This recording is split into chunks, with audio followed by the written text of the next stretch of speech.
ان الحمد لله نحمده ونستعينه ونستغفره ونعوذ بالله من شرور انفسنا ومن سيئات اعمالنا من يهده الله فلا مضل له ومن يضلل فلا هادي له واشهد ان لا اله الا الله وحده لا شريك له واشهد ان محمدا عبده ورسوله اما بعد فان خير الحديث كتاب الله وخير الهدي هدي محمد صلى الله عليه واله وسلم وشر الامور محدثاتها وكل محدثة بدعة وكل بدعة ضلالة وكل ضلالة في النار.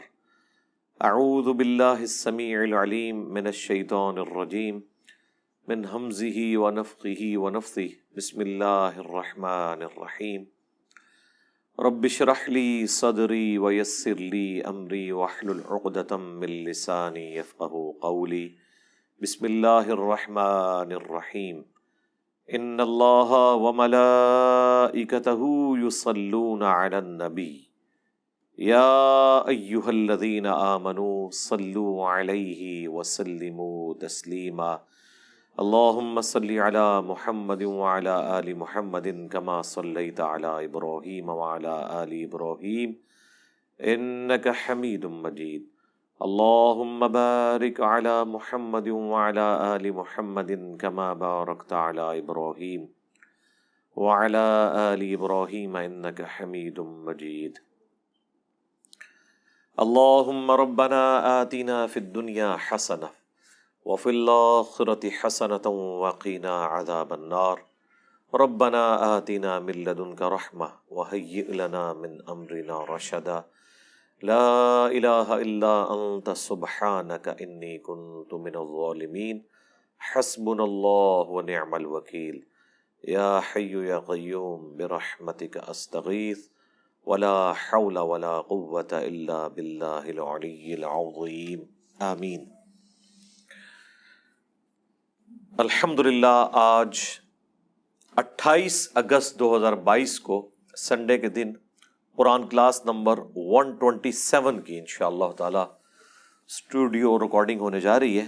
آیت نمبر 182 سورۃ الاعراف کی، اس سے سٹارٹ لیں گے. اب یہ سورۃ الاعراف کنکلوڈ ہونے جا رہی ہے، آخری مراحل میں ہے. بڑی جاندار انداز کے اندر گفتگو ہوتی ہے جب صورتیں کنکلوڈ ہو رہی ہوتی ہیں، بڑے اگریسو انداز کے اندر. پچھلی دفعہ بھی ہم نے صرف 3 آیات کے اوپر پورا اپنا درس قرآن کیا تھا. آج انشاءاللہ تعالی آیت نمبر 182 سے آنورڈ سٹارٹ لیں گے. اعوذ باللہ من الشیطان الرجیم. بسم اللہ الرحمن الرحیم. والذین کذبوا بآیاتنا، وہ لوگ جنہوں نے ہماری آیات کو جھٹلایا. سنستدرجہم من حیث لا یعلمون، تو آہستہ آہستہ بتدریج ہم انہیں وہاں لے جائیں گے جس کا انہیں علم بھی نہیں ہوگا. وَأُمْلِي لَهُمْ إِنَّ كَيْدِي مَتِينٌ، اور میں مہلت دیتا ہوں انہیں، بے شک میری خفیہ تدبیر بہت پختہ ہے. اس کے اندر دھمکی چھپی ہوئی ہے، جس کو ہم پنجابی میں بھی کہتے ہیں کہ تھیندے تھیندے بندہ تھین جاتا ہے. تو اللہ تعالیٰ فرما رہا ہے جو میں ڈھیل دیتا ہوں نا اپنے مخالفین کو کہ نبیوں کے مقابلے پہ اپنی چالیں ویسے ہی چلتی رہیں اور وہ اہل ایمان کو اس طریقے سے اذیت کا نشانہ بناتے رہیں اور بظاہر اس وقت ان کے اوپر کوئی عذاب نازل نہ ہو، ان کی زندگی خوشحالی کی گزر رہی ہو، تو یہ میری طرف سے ڈھیل ہوتی ہے اور آہستہ آہستہ میں ان کو ڈھیل دیتا دیتا وہاں تک لے آتا ہوں جہاں سے پوائنٹ آف نو ریٹرن ہے. یعنی یہ بڑا خطرناک معاملہ ہے. ختم اللہ علی قلوبہم وعلی سمعہم وعلی ابصارہم غشاوہ، یہ وہ چیز ہے. دلوں پر اللہ تعالیٰ کی طرف سے مور، آنکھوں پر، کانوں پر. اللہم لا تجعلنا منہم اللہم اہدنا فیمن ہدیت. اولم یتفکروا، کیا اب تک انہوں نے غور و تفکر نہیں کیا، ما بصاحبہم من جنہ، کہ ان کے جو صاحب ہیں یعنی رسول اللہ صلی اللہ علیہ وآلہ وسلم جو ان کی طرف انہی میں سے پیغمبر بنا کے مبعوث کیے گئے ہیں، ان پر کوئی جنوں کا اثر نہیں ہے، وہ مجنون نہیں ہے، دیوانے نہیں ہیں۔ ان ہوا الا نذیر مبین، وہ تو نہیں ہے مگر کھلا ڈر سنانے والے۔ اب ظاہر ہے کہ یہ ماضی میں آلموسٹ 13 سال مکی دور کے موجود ہیں، اس کی بنیاد پہ یہ کہا جا رہا ہے کہ شروع میں جن لوگوں کو یہ وہم لاحق ہو گیا تھا کہ نبی الاسلام کے اوپر کوئی آسیب کے اثرات ہو گئے ہیں، تو اب تو ان کا یہ وہم اتر جانا چاہیے کہ 13 سال آپ کی زندگی کا ایک کریکٹر بھی اب ان کے سامنے ہے اعلان نبوت کے بعد کا، پھر قرآن حکیم میں جو اللہ تعالیٰ کی طرف سے محکم دلائل پیش کیے گئے ہیں وہ بھی سامنے ہے کہ کوئی مجنون شخص تو اس طرح کی باتیں کر ہی نہیں سکتا۔ دنیا میں بھی جو شخص ذہنی توازن کھو بیٹھے یا اس کے اوپر کوئی آسیب کا اثر ہو جائے، جنات کا اثر ہو جائے، تو وہ کچھ عرصے میں ہی پتہ چل جاتا ہے کہ یہ بندہ، اس کا ذہنی توازن درست نہیں رہا، یا اس کے اوپر کوئی ایسی چیز کا اثر ہو گیا جس کی وجہ سے وہ بہکی باتیں کر رہا ہے۔ لیکن 13 سال کے اندر ایسا کلام کہ شعراء اپنا کلام پھاڑ دیں، فصاحت اور بلاغت کے اندر کوئی شخص ایسے شخص کا مقابلہ نہ کر سکے۔ پھر حد تو حد، صحیح مسلم میں جو ضماد نامی ایک شخص تھا جو جھاڑ پھونک کیا کرتا تھا، عربی میں ضماد کہتے ہیں ضاد کے ساتھ، وہ مکے میں کہیں آیا تو لوگوں نے اسے مشورہ دیا کہ تم رسول اللہ کا علاج کر دو، محمد کا، ظاہر ہے وہ تو اللہ کا پیغمبر نہیں مانتے تھے۔ تو انہوں نے کہا کہ ٹھیک ہے، مجھے لے چلو ان کے پاس، اور وہ نبی الاسلام کے پاس آیا اور عرض کی کہ میں علاج کرنا جانتا ہوں آسیب کا، جنات کا، تو اگر آپ چاہیں تو میں آپ کا علاج کر دیتا ہوں۔ بیسیکلی تو علاج کروانے آیا تھا وہ، اللہ نے اس کی قسمت میں ہدایت لکھی ہوئی تھی۔ تو رسول اللہ نے بھی اس بات کو کوئی نیگیٹو نہیں لیا، اس نے کہا کہ آپ بتائیں آپ کیا بات کرتے ہیں۔ تو نبی علیہ السلام نے تو قرآن تو بھی پڑھا ہی نہیں ہے، صرف خطبہ پڑھا۔ ان الحمد للہ نحمدہ ونستعینہ ونستغفرہ ونعوذ باللہ من شرور انفسنا ومن سیئات اعمالنا من یہدہ اللہ فلا مضل لہ ومن یضلل فلا ہادی لہ واشہد ان لا الہ الا اللہ وحدہ لا شریک لہ واشہد ان محمدا عبدہ ورسولہ۔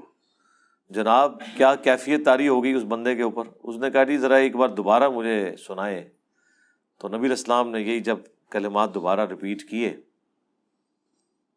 تو وہ کلمہ پڑھ کے مسلمان ہو گیا کہ یہ جس شخص کے اوپر اس طرح کے اثرات ہوں وہ اس طرح کی باتیں نہیں کرتا ہے، تو بڑا یونیک کلام ہے۔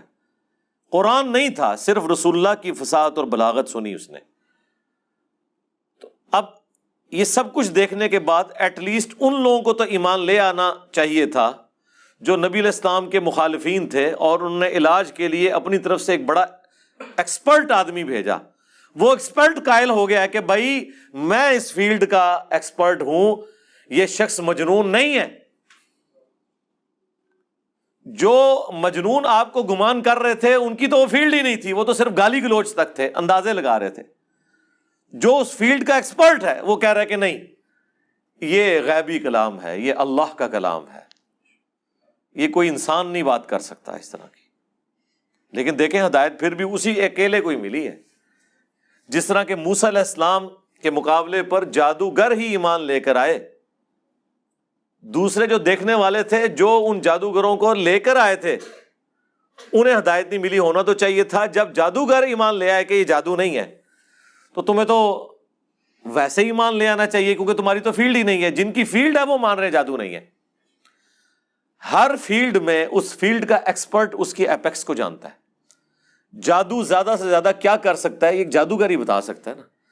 جب جادوگر کہہ رہے کہ یہ جادو نہیں ہے، تو جو اس فیلڈ کے لوگ نہیں ہیں انہیں تو کم از کم ایمان لے آنا چاہیے، نہیں لے کے آئے۔ اسی طریقے سے جب جھاڑ پھونک کرنے والا ایک شخص جو جنات کا اثر نکالنے والا ہو، وہ شخص یہ کلیم کر دے کہ یہ نبی مجنون نہیں ہے، واقعی یہ اللہ کے پیغمبر ہے، تو باقیوں کے تو انکار کی کوئی گنجائش ہی نہیں بنتی، باقی تو شاہی کوئی نہیں۔ ہاں سیدھی سی بات ہے. تو اللہ تعالیٰ فرما رہا ہے کہ تفکر کر کے دیکھ لیتے ان کے جو ساتھی ہیں ان کے اوپر کوئی جنات کا اثر نہیں. ان ہوا الا نذیر مبین، یہ تو نہیں ہے مگر کھلا ڈر سنانے والے. اولم ينظروا فی ملکوت السماوات والارض، کیا انہوں نے آسمانوں اور زمین کی وسیع مملکت میں، وما خلق اللہ من شیء، اور جو کچھ اللہ تعالیٰ نے پیدا فرمایا ہے اس میں غور و تفکر نہیں کیا؟ یعنی یہ آج تو آپ اس لیول پہ جا کے اسے دیکھ سکتے ہیں جو اس زمانے میں تو ایک عام کامن آبزرویشن کے اندر چند ایک جاندار تھے. اب تو میرے بھائی سائنس کی برکت سے ہمیں آسمانوں کی وسعتوں کا، کائنات کی وسعت کا، پلانٹس کی تعداد کا، زمین پہ بسنے والی اسپیشیز کا جو کچھ پتہ چلا ہے اس کا تو کروڑواں حصہ بھی اس زمانے کے لوگوں کو نہیں پتا تھا. اس کے باوجود انسان کی عقل دنگ رہ جاتی ہے. اللہ تعالیٰ نے جو مخلوقات انسان کے نفع کے لیے پیدا کی ہیں، چاہے اونٹ ہو، مویشی ہوں، بکری، گائے، اور ان سے جو ہم بینیفٹ حاصل کرتے ہیں، اس کے علاوہ اور مخلوقات، پھر زمین و آسمان میں اللہ تعالیٰ کی جو قدرت کی نشانیاں ہیں جو ایک 2000 سال پرانا شخص بھی آبزرو کر سکتا تھا اور آج کا انسان بھی، وہ تو کامن آبزرویشن ہے. ایک بیج کا 6 ارب گنا بڑا درخت بن جانا، ایک انڈے میں سے چوزے کا نکلنا، ایک تربوز میں سے اتنے بیج نکلنا کہ ہر بیج سے ایک تربوز نہیں کئی تربوز نکل آئے. اور یہ وہ کامن آبزرویشن ہے جو اس زمانے کا انسان بھی کرتا تھا، آج کا انسان بھی. یہ تمام کی تمام چیزیں اللہ تعالیٰ کے ایک ہونے پر گواہ نہیں ہے، کریٹر کے اوپر گواہ نہیں ہے. یہی وہ چیز ہے فرام کریشن ٹو کریٹر، کائنات سے خالق کائنات تک کا سفر. وَأَنْ عَسَىٰ أَن يَكُونَ قَدِ اقْتَرَبَ أَجَلُهُمْ، اور اس میں کہ شاید نزدیک آ گئی ہو ان کی مقررہ مدت. اس پہ بھی غور کریں. اور وہی ہوا ہے کہ بس مکے کی ہجرت کی دیر تھی، مدینے میں غزوہ بدر جب ہوا ہے 2 ہجری کے اندر، تو اللہ تعالیٰ کی طرف سے وہ عذاب کا جو ایک دھمکی والا سلسلہ تھا مکی قرآن میں، اس کی ایگزیکیوشن شروع ہوگی. فَبِأَيِّ حَدِيثٍ بَعْدَهُ يُؤْمِنُونَ، تو اس کے بعد یہ کس اور حدیث کے اوپر ایمان لے کر آئیں گے. حدیث کا لغوی معنی ہے بات، یہاں حدیث سے مراد ہے قرآن، یعنی قرآن سے بہتر بات، اچھی بات کون سی ہو سکتی ہے جس کے اوپر یہ لوگ ایمان لے کر آئیں. مَن يُضْلِلِ اللَّهُ فَلَا هَادِيَ لَهُ، جسے اللہ گمراہ کر دے اسے کوئی ہدایت نہیں دے سکتا. وَيَذَرُهُمْ فِي طُغْيَانِهِمْ يَعْمَهُونَ، اور پھر اللہ تعالیٰ رہنے دیتا ہے ایسے لوگوں کو کہ وہ اپنی گمراہی میں بھٹکتے رہتے ہیں. لیکن یہ یاد رکھیے گا، یہ انیشلی گمراہی کی مہر نہیں لگتی ہے. جب انسان بار بار ڈینائل کرتا ہے، سچائی کا انکار کرتا ہے، پھر اللہ تعالیٰ کی ڈیوائن مہر لگ جاتی ہے. پہلے دن یہ کام نہیں ہوتا. تو اللہ تعالیٰ فرماتا ہے جب ہم فیصلہ کر لینے کہ اب اسے ہم نے ہدایت نہیں دینی، پھر اسے کوئی ہدایت دے ہی نہیں سکتا. پھر اللہ تعالیٰ انہیں ان کی گمراہی میں بھٹکنے دیتا ہے. یعنی گمراہی میں تو اضافہ ہوتا ہے، ہدایت کی طرف کوئی معاملہ نہیں ہوتا. ربنا لا تزغ قلوبنا بعد اذ ہدیتنا وہب لنا من لدنک رحمہ انک انت الوہاب. آمین. یسألونک عن الساعۃ ایان مرساہا، اے نبی یہ تم سے پوچھتے ہیں کہ قیامت کا دن کب آئے گا، وہ ساعت، وہ گھڑی کب آئے گی. قل انما علمها عند ربی، اے نبی تم فرما دو کہ اس کا علم تو میرے رب کے پاس ہے. یعنی مجھے نہیں پتا کہ قیامت کب آئے گی، اس کا علم میرے رب کے ساتھ خاص ہے. لا یجلیہا لوقتہا الا ہو، اور قیامت کو اس کے وقت پر ظاہر نہیں کرے گا مگر وہی. اب یہ بالکل واضح ہے کہ قیامت کب آنی ہے یہ پیغمبر کو بھی نہیں بتایا گیا. قیامت کی نشانیاں بتائی گئی ہیں. اور جو بخاری مسلم میں حدیث ہے، حدیث جبرائیل، جو حضرت جبرائیل علیہ السلام انسانی شکل میں حاضر ہوئے اور جب قیامت کے بارے میں سوال کیا تو نبی علیہ السلام نے کیا فرمایا تھا کہ جو شخص سوال پوچھ رہا ہے جس شخص سے سوال پوچھا جا رہا ہے وہ اس سے زیادہ نہیں جانتا. تو پھر انہوں نے کیا کہا, یا رسول اللہ قیامت کی نشانیاں بتا دیں. تو نبی علیہ السلام نے نشانیاں بتائیں. ثقلت فی السماوات والارض, یہ بہت بھاری حادثہ ہے جو آسمانوں اور زمین پر ہونے والا ہے, یعنی قیامت کا دن. اس سے بڑا تو کوئی حادثہ نہیں ہو سکتا نا. ہم تو حادثہ کہتے ہیں ایک ایکسیڈنٹ کو, کسی دھماکے ہو جانے کو, ایک روٹین سے ہٹ کے ہو جانے والی چیز حادثہ ہے. تو کائنات کا سب سے بڑا جو حادثہ ہے وہ یہ ہے کہ پوری کائنات کی موت ہو جائے گی, اور وہ قیامت کا دن ہے. لا تأتیکم الا بغتہ, وہ تم پر نہیں آئے گی مگر اچانک. ایک تو وہ قیامت ہے جو ہر انسان پہ آنی ہے, جو بخاری مسلم میں حدیث ہے, جو مر گیا اس کی قیامت قائم ہوگی. ایک بڑی قیامت ہے جو پوری کائنات کے اوپر آنی ہے, وہ بھی اچانک ہی آئے گی. وہ صحیح مسلم میں حدیث ہے کہ ایک خوشبودار ہوا چلے گی, جتنے اہل ایمان ہیں ان کی روح قبض ہو جائے گی, اور دنیا میں صرف کافر رہ جائیں گے. پھر وہ خوب نافرمانیاں کریں گے. پھر اچانک ایک دن اپنے اپنے کاموں میں لوگ لگے ہوں گے, اور اللہ تعالیٰ کی طرف سے حضرت اسرافیل علیہ السلام کو حکم ہو جائے گا کہ سور پھونک دے, بس اب فیصلہ ہو جائے گا. اللہم حاسبنا حسابا یسیرا, آمین. یسألونک کأنک حفی عنہا, اے نبی یہ آپ سے یوں سوال کر رہے ہیں جس طرح کہ آپ اس معاملے میں خوب تحقیق کر چکے ہیں. جب آپ کو ہم نے علم دیا گیا, آپ کو نہیں ہم نے بتایا, تو اب جو آپ کے مخالفین آپ سے بار بار یہ بات پوچھ رہے ہیں تو آپ بتا دیں کہ میرا کام تو صرف ڈر سنانا ہے, مجھے نہیں پتا قیامت کب قائم ہونی ہے. قل انما علمها عند اللہ, اے نبی تم فرما دو اس کا علم صرف اللہ کے پاس ہے. ولکن اکثر الناس لا يعلمون, لیکن اکثر لوگ اس بات کو نہیں جانتے. اکثریت حق سے غافل. اکثر کیا, مسلمانوں کا یہ حال ہے. یعنی پوری جو کتاب لکھی ہے انہوں نے جال حق, مفتی احمد یار خان نعیمی صاحب نے, علم غیب والے چیپٹر میں ان سے جب یہ سوال کیا گیا کہ آپ کہتے ہیں کہ نبی کو ہر چیز کا علم دیا گیا, تو قیامت کا انہوں نے کہا ہاں جی قیامت کا بھی دیا گیا. یہ ساری آیات انہوں نے اعتراض میں لکھی ہے. انہوں نے کہا جی اس کا جواب یہ ہے کہ یہ ہو نہیں سکتا کہ ایک شخص اللہ کا محبوب ہو اور اللہ تعالیٰ اسے قیامت کا علم نہ دے. اے دیکھ لو,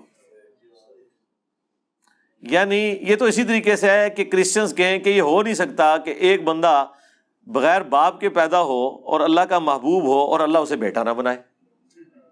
یہ وہی ہے نا, کولو گلا. اب اللہ تعالیٰ بار بار ایک آیت کے اندر کس لیول پہ اتر رہا ہے کہ اے نبی تم سے یوں سوال کر رہے ہیں جس نے تم نے تحقیق کر لی ہے, تم کہہ دو کہ میں ڈر سنانے والا ہوں. پھر دوبارہ یہ بات آ رہی ہے کہ آپ کہیں اس کا علم اللہ کے پاس ہے, اللہ جب چاہے گا اسے ظاہر کر دے گا. اب اس میں سے نکالنا کیا ہے؟ سپوز رسول اللہ کوئی سن بھی بتا دے, اس میں سے نکلے گا کیا؟ کیونکہ ہر شخص کی موت کا وقت تو الگ ہے. مجھے تو تب فائدہ ہے جب مجھے میری موت کا وقت بتایا جائے تاکہ میں اپنی لائف پلان کر لوں, اور وہ بھی ساتھ یہ بھی بتایا جائے کہ مرتے دم تک تمہاری صحت بھی اس قابل رہے گی کہ تم اپنے معاملات کو ریوزٹ کر سکتے ہو. اس کی کون گارنٹی دے سکتا ہے؟ کسی چیز کی کوئی گارنٹی نہیں ہے. اب سورۃ الاعراف کی آیت نمبر 188 آ رہی ہے, جو میں نے کہا تھا کہ انتہائی گستاخانہ آیت ہے. یہ ہمارے سب کانٹیننٹ کے جو اسکول آف تھاٹ کے اندر, ایک خاص مکتب فکر کے اندر, وہ اس آیت کے ترجمے کو ہی گستاخی سمجھتے ہیں. مفہوم تو آپ بیان کرنے چھوڑ دیں, صرف احمد بریلوی صاحب نے جو اس کا ترجمہ کیا ہے نا وہ اسی کو بیان کرتے ہیں. تو یہ چوک میں کھڑے ہو کر مسلمانوں کے سامنے کوئی بھی شخص اس آیت کا ترجمہ بیان نہیں کر سکتا, کیونکہ مسلمانوں کی اکثریت کے جو عقیدے ہیں وہ اس کے بالکل خلاف ہیں. اور صرف خلاف نہیں ہے, الٹا اس طرح کی باتیں کرنے کو گستاخی شمار کیا جاتا ہے. صرف عقیدہ خلاف بھی ہوتا نا تو کام چل جاتا. یہ کہہ کہ ہاں جی رفع الیدین کرنا بھی ثابت ہے اور بغیر رفع الیدین بھی ثابت ہے, ٹھیک ہے وہ کر لیتے ہیں نا, ٹھیک ہے بھی آپ ہمیں نہ چھیڑیں ہم آپ کو نہیں چھیڑیں گے. اب قرآن میں اگر ایک عقیدہ بیان ہو تو اب یہ کوئی نہیں کہہ سکتا کہ یہ عقیدہ جو آپ بیان کریں یہ بھی درست ہے اور اس کے مخالف بھی درست ہے, یہ تو کوئی کہہ ہی نہیں سکتا. تو اس کی وجہ سے پھر ان کو غصہ آتا ہے جو اس طرح کی آیات بیان کرتے ہیں. وہ کہتے ہیں آیتاں پڑھ دیں جی.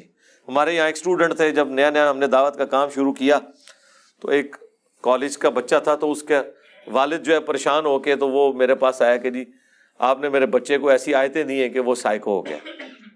آیتیں ہی دی ہوئی تھی کہ بھئی تیرے فرقے کے جو عقائد و نظریات ہیں وہ قرآن کے خلاف ہے، تو میں نے قرآن کی آیات دیں اور کہا بھی آپ اعلیٰ حضرت کا ترجمہ پڑھ لو.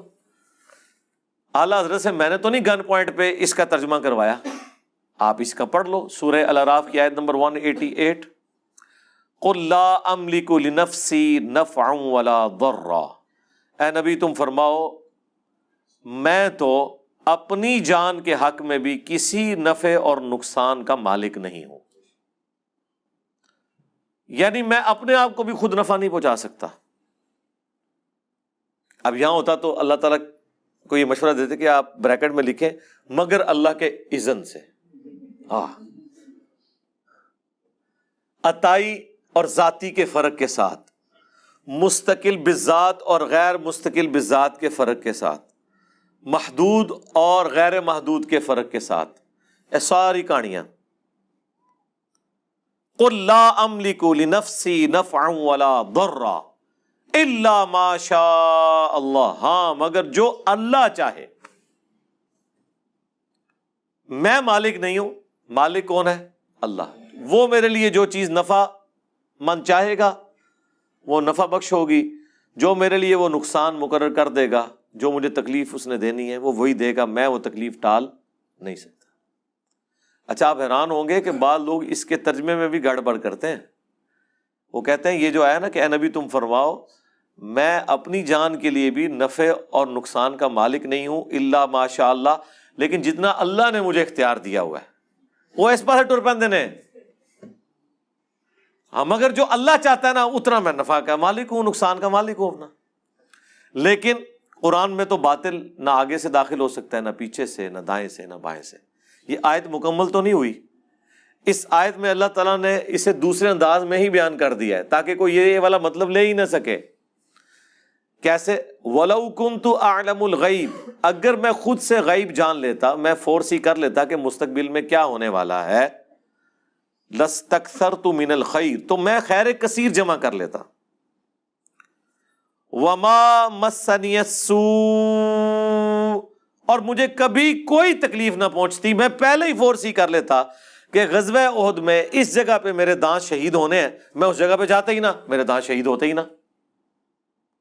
اگر مجھے یہ پتا ہوتا کہ یہ 50 تیر اندازوں نے میری حکم عدولی کرنی ہے، ان میں سے 35 نے، اور وہ درہ چھوڑنا ہے اور غزوہ احد کی واضح فتح شکست میں بدل جانی ہے، تو حضور پہلے ہی کہہ دیتے کہ جی مجھے پتا ہے کہ تم یہ درہ چھوڑ دو گے تو تکنا ہوں چھوڑنا نہیں جائے.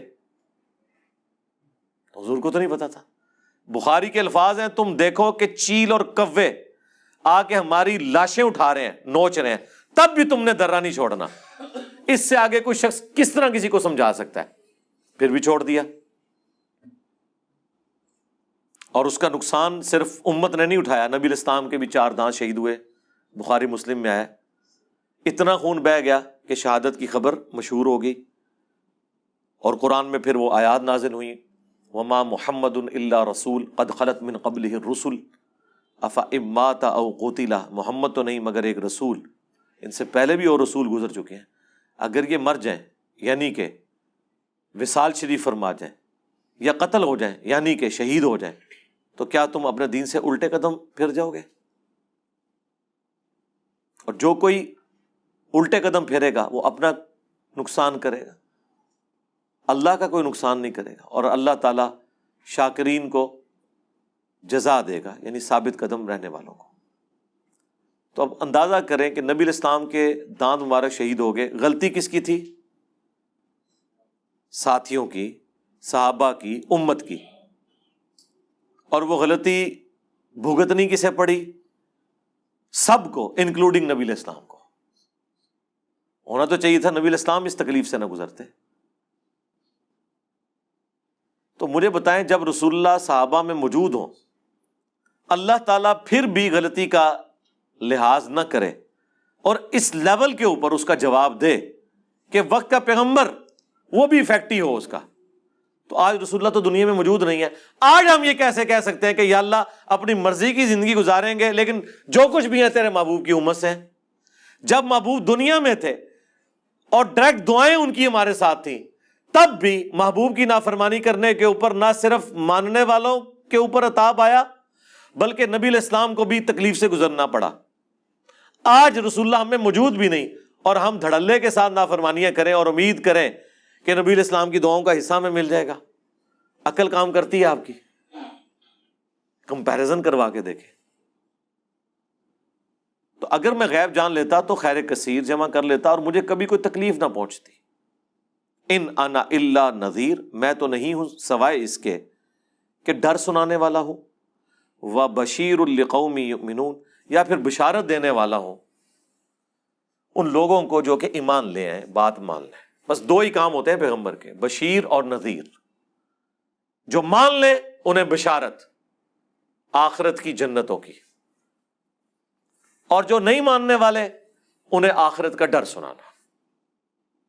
جو بغاوت پہ اترے ہوئے ہیں انہیں ڈر سنانا، اور پھر جو ایمان لے آئیں انہیں بشارت دینا، یا ایمان والے جو بغاوت پہ اترے ہوئے ہیں انہیں ڈر سنانا، اور پھر توبہ کرنے کی ترغیب دلانے کے لیے آخرت کی نعمتوں کی خوشخبریاں سنانا کہ یوں کر لو گے تو تمہارے ساتھ یہ ہو جائے گا۔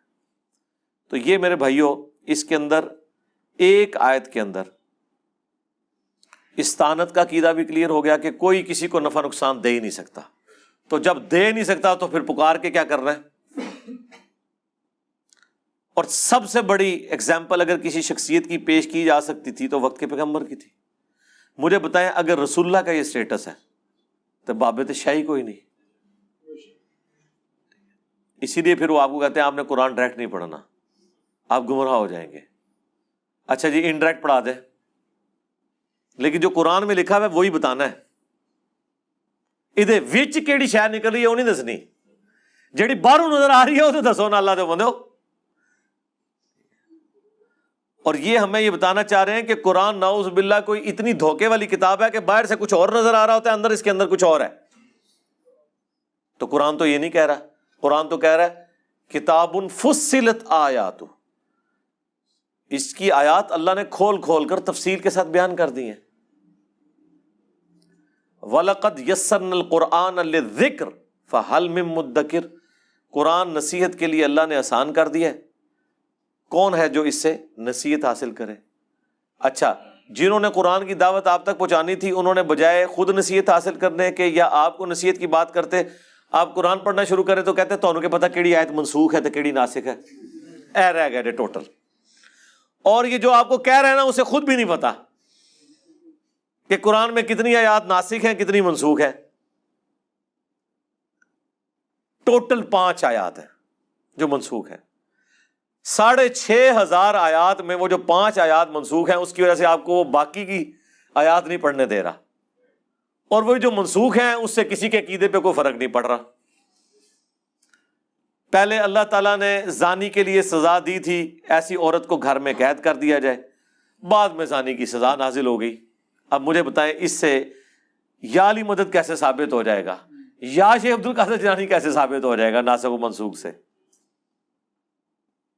پہلے اللہ تبارک و تعالیٰ نے وصیت کرنا فرض کیا تھا، بعد میں اللہ تعالیٰ نے وراثت کی آیات نازل کر دی کہ اب اس ترتیب کے ساتھ اس ایکویشن کے مطابق آپ نے تقسیم کرنا ہے مرے ہوئے شخص کی وراثت کو۔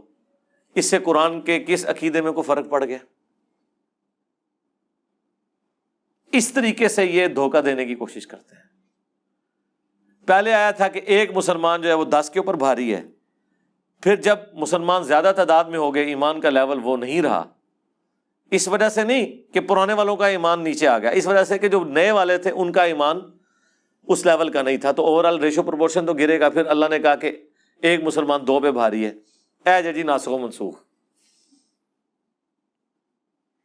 ٹھیک ہے۔ پھر کہیں گے جی بسم اللہ کی کنسٹرکشن بتائیں۔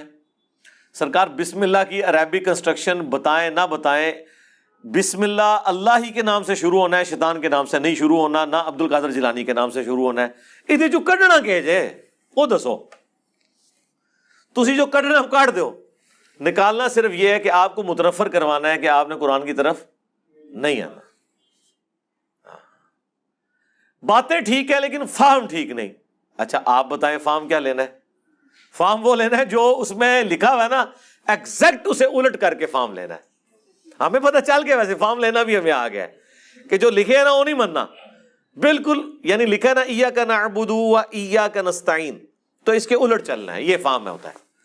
فہم کا مطلب ہے الٹ چلنا ہے ان کی نظر میں، ہاں، اور یہ اس وجہ سے ہے کہ ان کا فہم یہی ہونا چاہیے جو سورۃ الاعراف میں ہی گزر چکا ہے کہ جو لوگ اللہ کی آیات سے روگردانی کرتے ہیں نا، چھٹلاتے ہیں، تو جب وہ ہدایت کا راستہ دیکھتے ہیں نا اس سے روگردانی کرتے ہیں، انہیں وہ گمراہی نظر آتی ہے، اور جب گمراہی کا راستہ دیکھتے ہیں اسے وہ اپنا راستہ بنا لیتے ہیں، جو قرآن میں اللہ نے جگہ جگہ کہا کہ شیطان نے ان کے برے اعمال ان کی نظروں میں سنوار دیے ہیں۔ تو یہ حالت ہے جی، کس کس چیز کا رونا رویا جائے۔ علم الغیب کے اوپر میں نے تفصیلی ویڈیو مسئلہ 6A اور B علم الغیب سے متعلق فرقہ وارانہ نظریات کا تحقیقی جائزہ وہ ریکارڈ کروا دیا، وہ آپ دیکھ سکتے ہیں۔ کئی سال پہلے میں ایک بریلوی عالم کے پاس بیٹھا ہوا، تو میں نے ان کے سامنے وہ حدیث بیان کی مسند احمد کی، اور امام بخاری کی کتاب الادب المفرد میں ہے۔ ایک شخص نے کہا یا رسول اللہ ما شاء اللہ و شئت، اے اللہ کے رسول جو اللہ چاہے اور جو آپ چاہیں۔ تو نبی علیہ السلام نے فرمایا اجعلتنی للہ ندا، کیا تو نے مجھے اللہ کے مقابلے پہ کھڑا کر دیا؟ ابھی میں نے حدیث اتنی بیان کی ہے نا، تو وہ مولانا صاحب کہتے ہیں جی آپ اس کا مطلب کیا لے رہے ہیں؟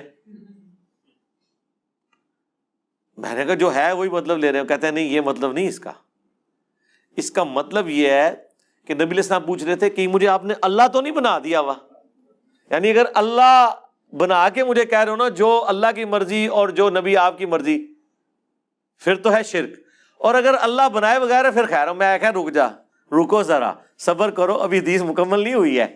حدیث کے اگلے الفاظ اس کی حفاظت کرتے ہیں، جس طرح اس آیت کے اگلے الفاظ نے حفاظت کی کہ اگر میں خود سے غیب جان لیتا تو میں خیر کثیر جمع کر لیتا اور مجھے کبھی کوئی تکلیف نہ پہنچتی۔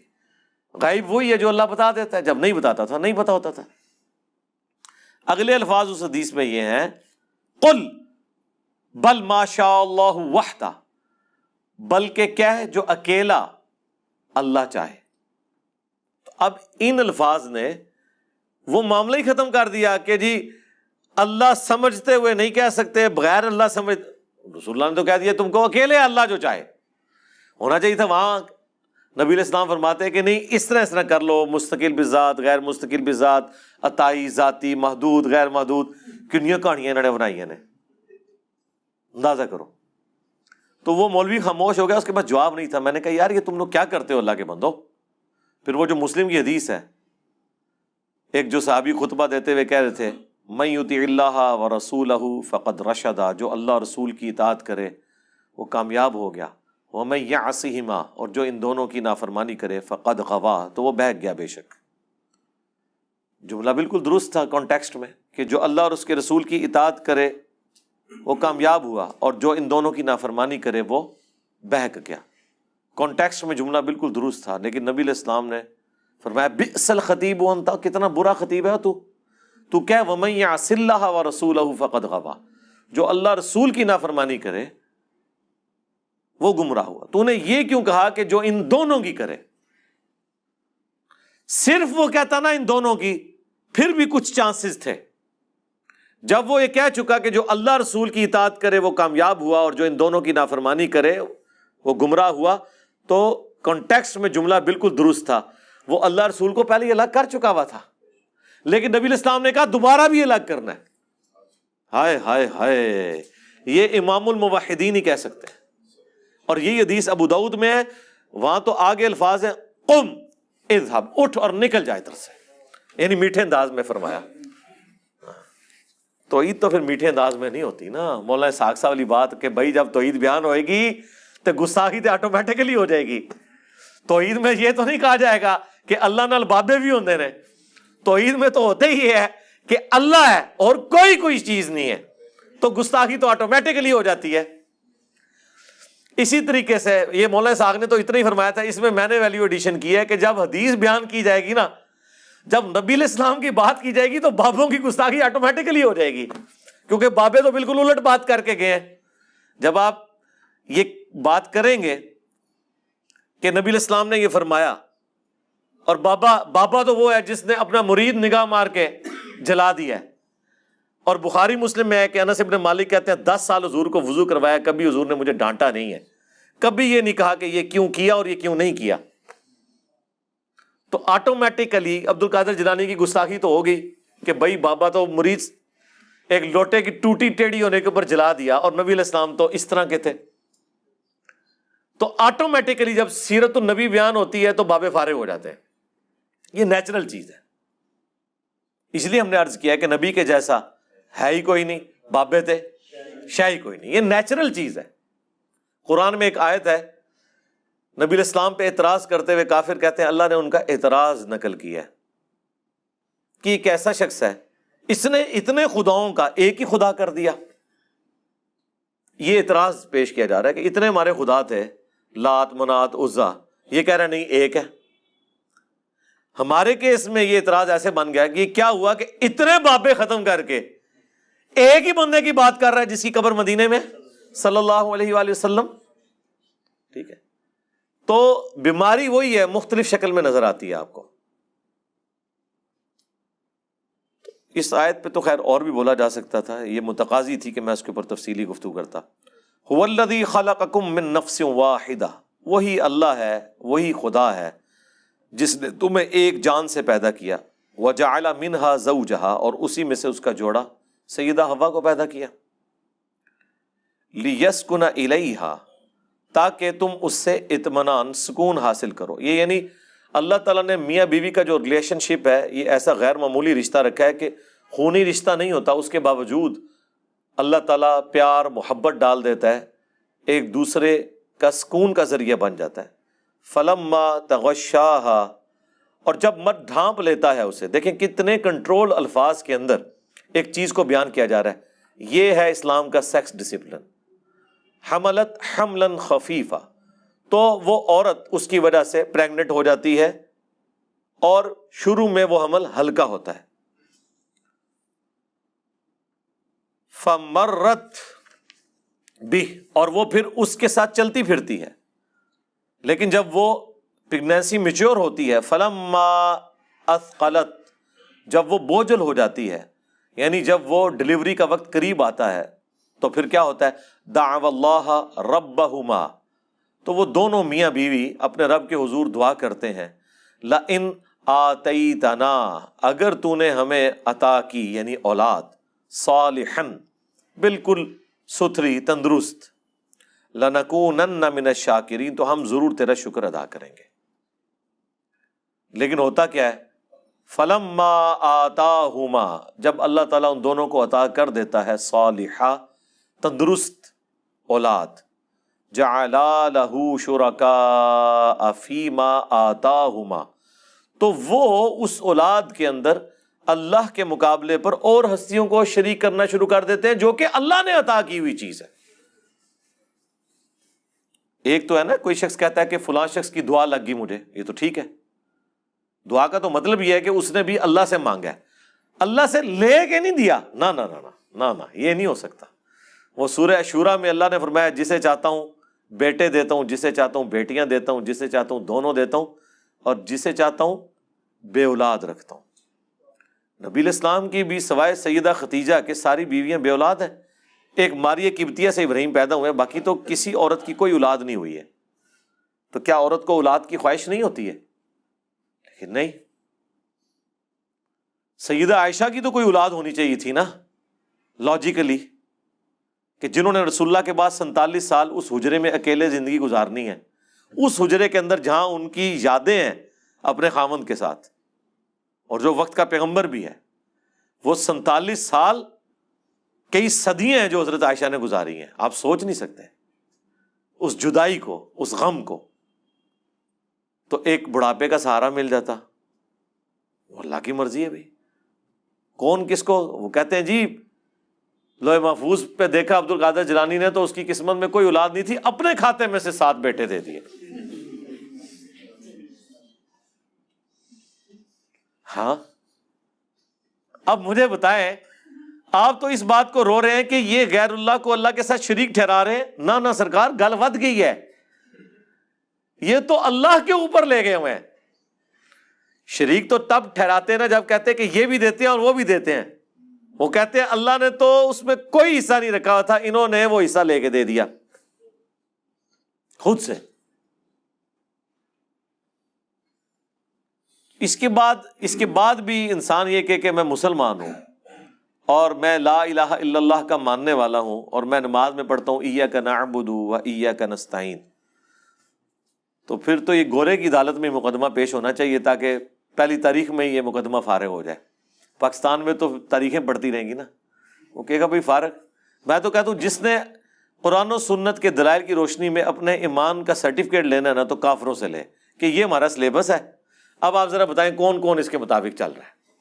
آپ کا کیا خیال ہے کہ قرآن پڑھنے کے بعد پہلے صفحے میں ہی عاشقان رسول تے سارے فارغ ہو گئے پاکستان دے, ہاں, جو انہوں نے عقیدہ کلیم کیا ہوا ہے نبی الاسلام کے بارے میں. اور یہ کوئی حیران کن بات نہیں ہے. اب بعض اوقات لوگ سوچ رہے ہوں گے کہ یار یہ کیسے ہو سکتا ہے کہ ایک بندہ حضور کے لیے جان دینے کے لیے تیار ہے اور اس کا عقیدہ ہی خراب ہے. جی ہو سکتا ہے, کیونکہ ان سے زیادہ لوگ کرسچنز ہیں جو حضرت عیسیٰ علیہ السلام کے لیے جان دینے کے لیے تیار ہیں, اور وہ اس سے آگے بڑھے ہوئے ہیں کہ انہوں نے جیزس کرائسٹ کو اللہ کا بیٹا تسلیم کر لیا ہے, جو کہ ان کے نزدیک بھی کفر ہے. اگر 2.25 ارب کرسچنز شرک کر سکتے ہیں تو 15, 20, 25 کروڑ بریلوی شرک نہیں کر سکتے؟ وہ اتشاہی کوئی نہیں. یعنی کیتھولک اور پروٹیسٹنٹ ملا کے 2.25 ارب عیسائی کیا کلیم کر رہے ہیں؟ یا حضرت عیسیٰ کو اللہ کا بیٹا کہہ رہے ہیں. کرسچنز جو ہیں کیتھولک اور جو پروٹیسٹنٹ ہیں وہ کیا کہہ رہے ہیں؟ وہ اللہ ہے. تو حضرت عیسیٰ علیہ السلام کی محبت میں ہی کر رہے ہیں نا. اس پہ میری ایک ویڈیو دیکھ لیں. مجھے تم سے شرک کا خدشہ نہیں, مجھے تم سے شرک کا خوف نہیں, جو انہوں نے آؤٹ آف کانٹیکسٹ چیزیں پیش کی ہیں. تو اللہ تعالیٰ فرماتا ہے اولاد ہم دیتے ہیں, یہ شریک کر دیتے ہیں.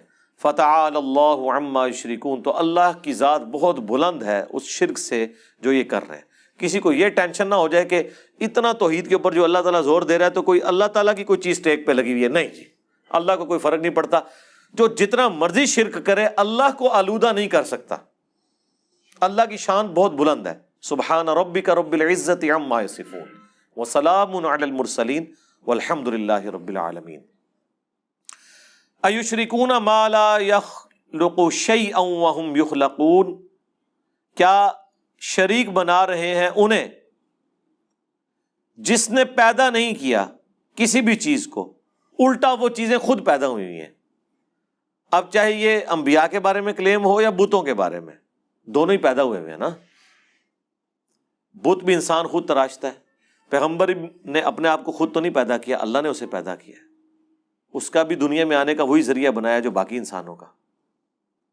تو اللہ تعالیٰ ہمارا جو خود پیدا ہوا ہے اس کو اس شخصیت, اس ہستی کے ساتھ اس کے مقابلے پہ کھڑا کر رہے ہو کہ جو لم یلد ولم یولد ہے. ولا یستطیعون لهم نصرا ولا انفسهم ینصرون, اور وہ ہستیاں جن کو یہ کلیم کیے ہوئے ہیں وہ طاقت ہی نہیں رکھتے انہیں کوئی مدد پہنچانے کی, اور نہ وہ اپنی مدد خود کر سکتے ہیں. آپ یہ باتیں کر رہے ہو, کہہ رہی ہے بوتا کے بارے گل ہو رہی ہے جی, ٹھیک ہے جی, باقیوں نے اپنی مدد خود کر لی ہے. جب درباروں پہ بم پھٹ رہے تھے تو کس بابے نے باہر نکل کے بم پکڑا ہے؟ 1965 کے اندر بھی سوشل میڈیا ہوتا نا, ہاں, تے سارے پل جڑے نے نا انہوں دی کہانیاں کھل جانیاں سن, جو اے بابے نکل کے جی سبز چولے نکلے سن جی.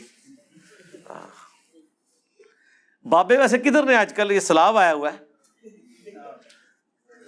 دریاؤں پہ ڈیوٹی ہے نا ان کی, کدھر نے دیکھ لیں. تو بھائی جسے فٹ اسے گفٹ. وَإِن تَدْعُوهُمْ إِلَى الْهُدَىٰ, اگر تم انہیں ہدایت کی طرف بلاؤ, لا يَتَّبِعُوكُمْ, تو وہ تمہاری پیروی نہیں کریں گے. سَوَاءٌ عَلَيْكُمْ أَدَعَوْتُمُوهُمْ أَمْ أَنْتُمْ صَامِتُونَ, ان کے لیے برابر ہے خواہ تم انہیں بلاؤ یا خاموش رہو. یہ بتوں پہ تو تعویل خاص کے اعتبار سے ہے, باقی بھی جو مر چکا ہے اس کو آپ اس طرح بلا کے تو اپنے ساتھ کوئی انٹریکشن کروا نہیں سکتے. جسے فٹ اسے گفٹ. باقی انبیاء کے بارے میں تو آپ آیات پہلے بھی پڑھ چکے ہیں سورۃ المائدہ میں کہ عیسیٰ ان کی ماں نہ تمہارے نفع کے مالک ہے نہ نقصان کے. وہاں تو اللہ تعالیٰ نے مینشن بھی کر دیا یہاں نبی علیہ السلام کے لیے بھی سورۃ الاعراف کی آیت نمبر 188 میں آ گیا کہ میں اپنی جان کے لیے نفع نقصان کا مالک نہیں ہوں. ان الذین تدعون من دون اللہ، بے شک وہ جنہیں تم پکار رہے ہو اللہ کے سوا، عباد امثالکم، وہ بھی تمہاری طرح اللہ کے بندے ہیں. فادعوہم، تو انہیں پکارو، فلیستجیبوا لکم ان کنتم صادقین، اگر تم سچے ہو تو ہونا تو چاہیے کہ وہ تمہاری پکار سن لیں، چاہے وہ بت ہوں چاہے مرے ہوئے بزرگ ہوں. کوئی جواب تو آنا چاہیے. جی دیکھیں یہ کیوں کہتے ہیں یا اہل القبور، چونکہ سن رہے ہوتے ہیں. تو بھائی جواب آیا کہ دیتا انہوں اگے بھی ٹرو نا، یا تو ہی رک گئے ہو، اگے بھی ٹرو. وعلیکم یا کیوں نہیں آندا اگوں؟ ہاں جی یا تو آگے اڑ جاتے، اگے ٹوریا کرو انہوں. جی اگے ٹورو. تو اللہ تعالیٰ ہمارا ان کو پکار کے دیکھو، اگر سچے ہو نا تم اپنے دعوے میں تو ہونا چاہیے کہ تمہاری پکار کو سنے. اگر سچے ہو تم لوگ. الہم ارجل یمشون بہا، کیا ان کے کوئی پاؤں ہیں جس سے یہ چل سکے؟ کہتے دیکھا جی بوتا دے بارے نے، تو بتوں کے پاؤں نہیں بنائے ہوئے ہوتے انہوں نے، پاؤں تو ہوتے ہیں نا. تو اللہ تعالیٰ کہہ رہا ہے کیا ان کے پاؤں ہیں جو چل سکتے؟ پاؤں تو ہیں لیکن وہ چل نہیں سکتے. اسی طریقے سے جو قبر کے اندر بھی لیٹا ہوا ہے، پاؤں اس کے ہیں اگر سلامت ہے ہاں. تو بار اللہ تک کنفرم سلامت ہے کہ اس کے پاؤں نظر آ رہے ہیں، اندر والے کو تو پتہ ہی نہیں کہ کیا ہے اندر. چلو سپوز اس کے بھی ہیں تو وہ چل سکتا ہے. ام لہم ایدی یبطشون بہا، کیا ان کے کوئی ہاتھ ہیں جس سے پکڑ سکے؟ ام لہم اعین یبصرون بہا، کیا ان کی آنکھیں ہیں جس سے دیکھ سکیں؟ ام لہم آذان یسمعون بہا، یا ان کے کوئی کان ہے جس سے وہ سن سکیں؟ قل ادعوا شرکاءکم، اے نبی ان سے کہو کہ پکارو اپنے شریکوں کو. ثم کیدون فلا تنظرون، اور پھر تم جو کچھ میرے خلاف سازش کر سکتے ہو نا، چل سکتے ہو چلو، اور مجھے کوئی مہلت بھی نہ دو. ان ولی اللہ الذی نزل الکتاب، میرا تو حمایتی اور پشت پناہ وہ اللہ ہے جس نے یہ کتاب نازل کی ہے. وہو یتولی الصالحین، اور وہ صرف میرا پشت پناہ نہیں ہے، تمام نیکوکاروں کا جو اللہ کو پکارنے والے ہیں، موحدین ہیں، سب کا پشت پناہ ہے وہ. والذین تدعون من دونہ، اور جن کی تم پرستش کر رہے ہو، جن کو تم پکار رہے ہو اللہ کے سوا، لا یستطیعون نصرکم، وہ تمہاری مدد نہیں کر سکتے. ولا انفسہم ینصرون، اور نہ وہ اپنی کو مدد کر سکتے ہیں. مطلب انہوں نے کیا مدد کرنی ہے، وہ تو اپنی مدد بھی نہیں کر سکتے. وَإِن تَدْعُوهُمْ إِلَى الْهُدَىٰ لَا يَسْمَعُوا، اور اگر تم بلاؤ انہیں کسی ہدایت کی طرف تو بات نہیں سن سکتے، کسی کوئی راستے کی طرف. وَتَرَاهُمْ يَنظُرُونَ إِلَيْكَ وَهُمْ لَا يُبْصِرُونَ، تمہیں لگ تو رہا ہوگا وہ تمہاری طرف دیکھ رہے ہیں لیکن انہیں کچھ نظر نہیں آ رہا. وہ بت ہوں یا بزرگان دین کی مبارک لاشیں باہر رکھی ہوئی ہوں، جن کو آپ کہتے ہیں لگتا ہے ستے نے ہوں نہیں ستے نے. جناب جدوں وہ صحیح ستے ہوندے سن اور زندہ ہوندے سن، اس وقت بھی نہیں کوئی سن سکتا. یعنی کسی بزرگ کے آپ سرانے کھڑے ہو کے کہیں کہ بابے تے شاہی کوئی نہیں، تو آپ کیا سمجھتے ہیں وہ اٹھ جائے گا؟ زیادہ اونچا نہ کہ یہ اٹھ جائے گا. مطلب عام سے ویسے کہو کہ تسی تے شاہی کوئی نہیں، کوئی بھی نہیں سن سکتا. تو مرنے کے بعد کیسے وہ سن لے گا؟ زندہ باہر جو پڑا ہوا ہے وہ نہیں سن سکتا. خذ العفو وامر بالعرف، تو اے نبی اب دیکھیں کیا زبردست انداز ہے. خذ العفو وامر بالعرف واعرض عن الجاہلین، قبول کیجئے ان خطا کاروں کی معذرت اور حکم دیں انہیں نیک کاموں کا اور ان سے اعراض کیجئے. یعنی عفو درگزر کی روش، یہ مکی قرآن ہے نا، اس میں تو یہی ہے کہ بھئی آپ نے ان کو ڈھیل دینی ہے، ابھی موقع آئے گا قتال کا مدینے میں. وَإِمَّا يَنزَغَنَّكَ مِنَ الشَّيْطَانِ نَزْغٌ، اور جب کبھی آپ کو کوئی شیطان کی طرف سے خیال آئے، کوئی وسوسہ آئے، فَاسْتَعِذْ بِاللَّهِ، تو اللہ سے پناہ مانگنی ہے. إِنَّهُ سَمِيعٌ عَلِيمٌ، بے شک وہ سننے والا علم والا ہے. اسی پہ وہ پھر وظیفہ ہے نا ابو داؤد کا اور ترمذی میں، اعوذ باللہ السمیع العلیم، یہی سمیع العلیم، من الشیطان الرجیم من ہمزہ ونفخہ ونفثہ. باقی اس کے اوپر میری تفصیلی ویڈیو ہے، مسئلہ 83A شیطانی وسوسے اور ان کا علاج. جب کبھی بھی ایسا معاملہ ہو، اعوذ باللہ من الشیطان الرجیم، لا حول ولا قوۃ الا باللہ، فوراً اللہ کی طرف رجوع لائیں. ان الذین اتقوا اذا مسهم طائف من الشیطان، بے شک جو تقوی کی روش اختیار کرنے والے لوگ ہیں، جب انہیں شیطان کبھی چھوتا ہے کسی خیال سے، تذکروا، فوراً خدا کو یاد کرتے ہیں، فاذا هم مبصرون، تو ان کی آنکھیں کھل جاتی ہیں. جیسے ہی اللہ کا ذکر آئے گا شیطان بھاگ جائے گا. سیدھی سی بات ہے. ہمارے محلے میں بھائی کہتے ہیں جی داتا صاحب مجھے روزانہ ملتے ہیں. میں نے کہا آپ ملنے ہیں تو آپ نے پڑھنا ہے اعوذ باللہ من الشیطان الرجیم. کہتے ہیں نہیں گستاخی ہو جائے گی. میں نے کہا آپ میرے سامنے پڑھے تو میں تو اپنی گستاخی نہیں سمجھوں گا، سوائے اس کے کہ جو شیطان ہے وہ اپنی گستاخی سمجھے گا نا. میں تو نہیں غائب ہوتا، پڑھو، میں نہیں غائب ہوتا. ٹھیک ہے، تو دیکھیں ان کو شیطان نے اس لیول تک کیا کہ وہ کہیں بزرگ ناراض نہ ہو. وہ کون سا بزرگ ہے جو لا حول ولا قوت الا باللہ کے وظیفے سے ناراض ہو جائے، جو بخاری مسلم میں ہے کہ جنت کے خزانوں میں سے ایک خزانہ صحابہ کو حضور نے گفٹ کیا ہے، اور ایک بندہ کہ جی میں بزرگ کے سامنے لا حول ولا قوت الا باللہ پڑھوں گا، ناراض ہو جائیں گے. کیوں ناراض ہوں گے؟ یہ تو منو شیطان سمجھ لیا. اور بھائی یہ تو ویسے ہی وظیفہ ہے، اس میں اعظم ہے.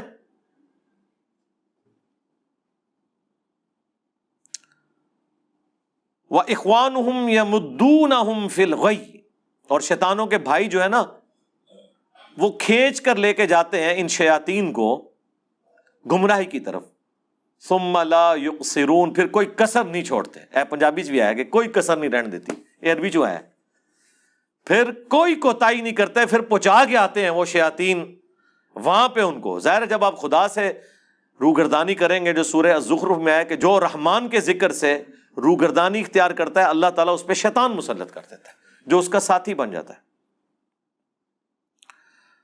وَإِذَا لَمْ تَأْتِهِمْ بِآيَةٍ، اور اے محبوب جب آپ ان کے پاس کوئی معجزہ نہیں لے کے آتے نا، ان کا منہ مانگا، بِآيَةٍ قَالُوا لَوْ لَجْتَبَيْتَهَا، تو کہتے ہیں کہ تم خود سے کوئی آیت بنا کے کیوں نہیں لے آتے. اس کا ایک معنی یہ بھی ہے کہ جب کچھ عرصہ قرآن نازل نہیں ہوتا تو یہ کہتے ہیں آپ خود سے ہی کو بنا لیتے. اتنا عرصہ ہوا ہے بھائی تمہارے پاس کوئی فرشتہ نہیں آیا، میں نے مذاق بنایا ہوا تھا. قُلْ إِنَّمَا أَتَّبِعُ مَا يُوحَى إِلَيَّ مِن رَبِّي، اے نبی تم فرماؤ میں تو نہیں سوائے اس کے کہ خود اتباع کرنے والا ہوں اس کا جو میرا رب میری طرف وحی کرتا ہے. هَذَا بَصَائِرُ مِن رَبِّكُمْ، یہ ہے روشن دلائل، آنکھیں کھولنے والے تمہارے رب کی طرف سے. وَهُدًى وَرَحْمَةٌ لِّقَوْمٍ یؤمنون، ہدایت اور رحمت اس قوم کے لیے جو بات کو ماننا چاہے. یعنی نبی علیہ السلام کو بھی کہا جا رہا ہے کہ آپ کا کام صرف پہنچا دینا ہے، یہ آپ کا مذاق بھی اڑائیں گے، آپ کا کام ہے دعوت دیں، جس نے ہدایت قبول کرنی ہے وہ کر لے گا. اب ایک اور مشہور آیت آ رہی ہے جس کے اوپر میرا پورا لیکچر بھی ہے، نیو فاتحہ خلف الامام کے نام سے آپ دیکھ لیں. وَإِذَا قُرِئَ الْقُرْآنُ فَاسْتَمِعُوا لَهُ، اور جب کبھی قرآن کی تلاوت کی جائے تو غور سے اسے سنا کرو. وَأَنصِتُوا، اور خاموش ہو جایا کرو. لَعَلَّكُمْ تُرْحَمُونَ، تاکہ تم پر رحم کیا جائے. اب یہ آیت ایک پورا مقدمہ رکھتی ہے، وہ میں نے بیان کر دیا ہے. صحیح مسلم میں حدیث ہے، امام اس لیے بنایا جاتا ہے کہ تم اس کی پیروی کرو. جب وہ اللہ اکبر کہے تم اللہ اکبر کہو، جب وہ قرات شروع کرے تم خاموش ہو جاؤ، جب وہ وَلَضَّالِّينَ کہے تو تم آمین کہو. یعنی یہاں پھر قرات سے مراد ہے سورۃ الفاتحہ. تو جہری نمازوں میں امام کی قرات آپ نے سننی ہے. اس کے بعد وہ رکوع میں جانے سے پہلے سکتہ کرے گا جس میں آپ فاتحہ پڑھیں گے. اگر وہ سکتہ نہیں کرتا تو آپ کا سن لینا کافی ہے. یہ ایک پورا تفصیلی ایک ٹاپک ہے، نیو فاتحہ خلف الامام، امام کے پیچھے فاتحہ پڑھنا. اس میں اہل حدیث ایک ایکسٹریم پہ ہیں، حنفی دوسری ایکسٹریم پہ. میں نے درمیان کا موقف اسی آیت کے کانٹیکسٹ میں بیان کیا تھا. نماز کے علاوہ بھی جہاں پر بھی قرآن پڑھا جا رہا ہو، بشرطے کہ وہاں پہ قرآن سننے کے لیے لوگ بیٹھے ہوئے ہیں.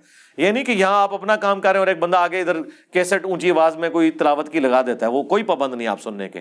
یا امام مسجد نے اسپیکر میں لگا لیے، کوئی پابند نہیں آپ سننے کے. سیدھی سی بات ہے. کس چیز کی پابندی ہے؟ یہ تو زبردستی ہے. ٹھیک ہے، تو قرآن جب پڑھا جائے اسے غور سے سنا کرو، خاموشی اختیار کیا کرو. قرآن کا پروٹوکول ہے تاکہ تم پر اللہ رحم کرے. وَاذْكُرْ رَبَّكَ فِي نَفْسِكَ، اور اپنے رب کو اپنے دل میں عاجزی کے ساتھ، تَضَرُّعًا وَخِيفَةً وَدُونَ الْجَهْرِ مِنَ الْقَوْلِ، نفس کے اندر عاجزی کے ساتھ، ڈرتے ڈرتے زبان سے بھی، اونچی آواز سے بھی اور بغیر آواز کے بھی، دونوں حالتوں میں، یعنی ذکر خفی بھی اور ذکر جہری بھی۔ وہ اللہ نے دیکھ لیں جہرن نمازیں کون کون سی رکھ دی ہیں، مغرب عشاء اور فجر، اور زور اثر کو سرن رکھا ہے، اور عشاء میں بھی آخری 2 رکھتے ہیں سرن ہے، مغرب کی آخری رکعت سرن۔ ٹوٹل 17 رکھتے ہیں فرض نماز کی، ان میں سے 6 جہری ہیں، باقی 11 جو ہیں وہ سرن ہے۔ یعنی یہ پسندیدہ ہے کہ آپ نے آہستہ آواز میں ذکر کرنا ہے، اس میں بھی زبان کا ذکر افضل ہے۔ سنن ابن ماجہ میں حدیث ہے، صحیح بخاری میں یہ تعلیقاً امام بخاری بھی لے کے آئے کہ میں اپنے بندے کے ساتھ ہوتا ہوں جب وہ میرا ذکر کرتا ہے اور میرے ذکر کی وجہ سے اس کے ہونٹ ہل رہے ہوتے ہیں۔ یعنی زبان سے ذکر کرنا اللہ تعالیٰ کو پسند ہے، لیکن بہت اونچی آواز سے نہیں، جو بخاری مسلم میں ایک سفر کے دوران صحابہ بلند آواز سے اونچی آواز سے کہہ رہے تھے اللہ اکبر سبحان اللہ، حضور نے فرمایا تم کسی غائب کو اور بہرے کو نہیں سنا رہے، آہستہ آواز میں ذکر کرو اور میں تمہیں جنت کے خزانوں میں سے خزانہ دیتا ہوں، لا حول ولا قوت الا باللہ، نہیں ہے طاقت گناہوں سے بچنے کی اور نہ ہمت ہے نیکیاں کرنے کی مگر اس کی توفیق سے۔ ذکر خفی، دل کا ذکر، بلکہ اس سے بھی آسان کرنٹ شاہ، تو میری ویڈیو کھل جائے گی، اس میں نے تفصیلی گفتگو کی ہے اس حوالے سے، میں ادھر اس تفصیل میں نہیں جا رہا۔ من القول بالغدو والآصال، ذکر کرو صبح اور شام کے وقت، ولا تکم من الغافلین، اور دیکھنا غافلوں میں شمار نہ ہونا۔ سب سے بڑا ذکر تو ہے قرآن، انا نحن نزلنا الذکر وانا لہ لحافظون۔ اس کے بعد پریکٹیکلی جو ذکر ہے وہ نماز۔ بخاری مسلم میں حدیث ہے کہ نبی علیہ السلام نے فرمایا جو شخص سویا رہ جائے یا بھول جائے، جیسے ہی اسے یاد آئے نماز پڑھ لے، اور پھر آپ نے آیت تلاوت کی وَأَقِمِ الصَّلَاةَ لِذِكْرِي، میری یاد کے لیے نماز کو قائم رکھنا۔ یعنی اور کسی وقت کوئی ذکر کرے نہ کرے، ان 5 اوقات میں تو آبلیگیٹری ہے کہ آپ نے اللہ کو یاد کرنا ہے، چاہتے نہ چاہتے ہوئے، ڈیوٹی سمجھ کے۔ ویسے تو اللہ سے انسان غافل ہی نہ ہو، نبی علیہ السلام کا جو اوڑھنا بچھونا ہے، ٹوائلٹ میں جاتے وقت بھی اللہ کو یاد کر رہے ہیں، اللہم انی اعوذ بک من الخبث والخبائث، اے اللہ میں شریر جنوں اور جنیوں سے تیری پناہ میں آتا ہوں۔ باہر نکل کے غفرانک، سوتے وقت دعا ہے اللہم بسمک اموت و احیا، جاگتے وقت الحمدللہ الذی احیانا بعد ما اماتنا و الیہ النشور۔ ہر کام شروع کرنے سے پہلے بسم اللہ، مسجد میں جانے کی دعا، مسجد سے نکلنے کی دعا، ہر جگہ اللہ کا ذکر۔ پھر صبح و شام کے ہم نے تو یہ 27 کے قریب اذکار لکھ دیے ہیں، فرض نماز کے بعد 17 کے قریب اذکار ہیں، یہ بلو کارڈ اور گرین کارڈ آپ پڑھ کے دیکھیں کتنا کچھ ہے۔ تو ہر وقت اللہ کو یاد رکھنا ہے، غافل نہیں ہونا اللہ سے۔